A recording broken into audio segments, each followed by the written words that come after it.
Hi everyone. So this is Sammy from Chompalot Art, and today I'm going to be talking about the event convention tracking over time worksheet. This should be printed in landscape, but I accidentally printed it portrait, so just make sure you check for that. I wasn't going to reprint it. I thought that was a little bit wasteful. So let's go ahead and get started. So the whole point of this worksheet is to kind of track the events that you go to over time.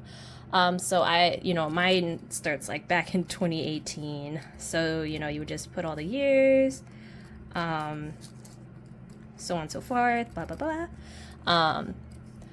And what you can do with this worksheet, you can use it a couple different ways. So I normally down here I put the name of the event. So let's do ABC con, CDE con, oops, CD's nuts, D, E, F con, so on and so forth.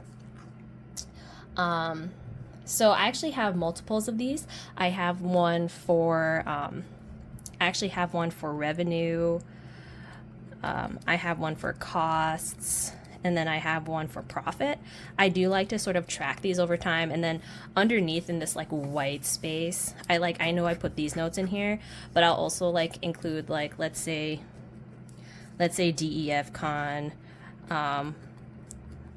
like maybe I noticed that it's not really that great, so I would put a note and be like, not that great, but maybe maybe in 2 years, right?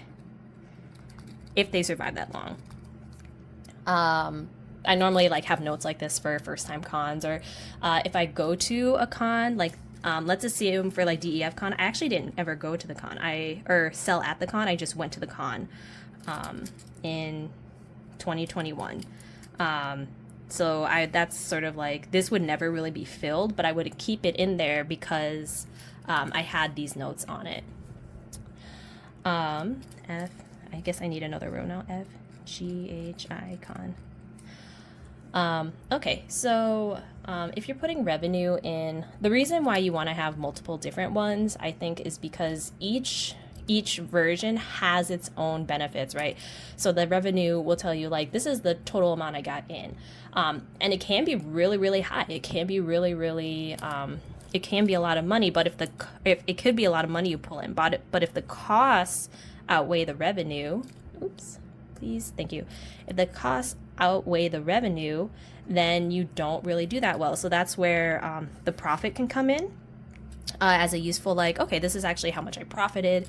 And then the costs I like to keep in, because if I notice that the revenue is high but the profit is low, the cost is typically what tells the cost spreadsheet. I'll look at it and I'll be like, oh, this was insane. This was like a con that was insanely expensive to vend at. We can go through a couple examples here. I'm just going to make up numbers. So like, let's say for ABC con, as a data nerd, also remember that time does matter. So like 2020, not a lot of people were doing IRL cons. They were all sort of online, and in my experience, I didn't have a lot of benefit with online. But if there's like nothing in here, don't be like, oh, I failed. That's typically a sign of the times. But you guys already know that. So let's say I went to ABC Con in 2019, and this is going to be our revenue. Let's say, I brought in $600, and then I didn't go to GHI Con until 2021, and maybe that was $400. I'm going to erase this and put 2022. Oops.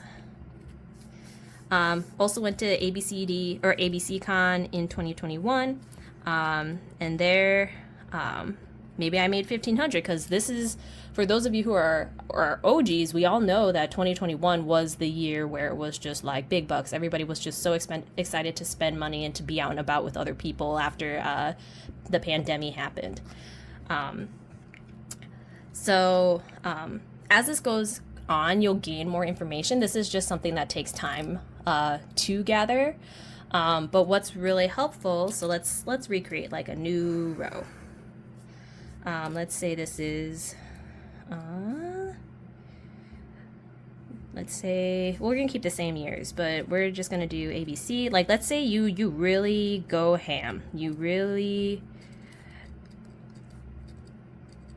you really go ham for a couple of years. So, you know, this is your 600. Pretend that 2020 was a normal year. 600, 700, 800.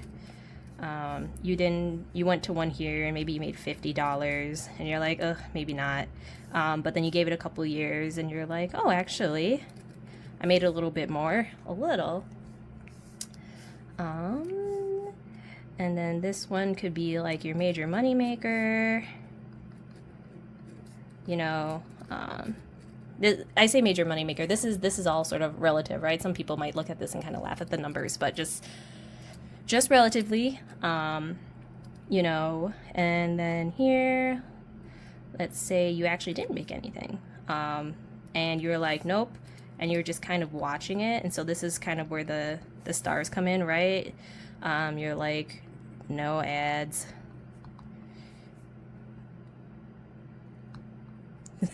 I was gonna keep writing stuff, but maybe just frowny faces are fine. And then here you went, and maybe it was good. It was good. So when you look at a full table like this, you kind of get a sense of how well a con is doing for you. So again, this is the revenue. It doesn't necessarily speak to profit, but you can kind of see over time, like, oh, this con is pretty good for me. This con is like, okay, let's say this is like a 4-day con, you know, maybe this is 4 days. And you're just like, no, this is not worth it for 4 days. Even when I went back to give them a second try, they just did not do a whole lot. So again, so when you see it like this, it doesn't quite make sense. But when you have lots of data points to use, it can be a really, really helpful tool in that way. So I just kind of looked at revenue here, but again, use your flexible brains. Y'all are really smart. You guys can probably figure out better ways of sort of looking at this. But you can do this for, you know, con characteristics, for it doesn't have to be revenue, cost, and profit, right? You can include, you know, management, drama, how are your booth mates like, what did the city feel like, things like that. So sort of tracking these things over time so that you have a better idea of like, this is what fits for me and this is what doesn't. So I hope this was helpful. Thank you so much, and bye.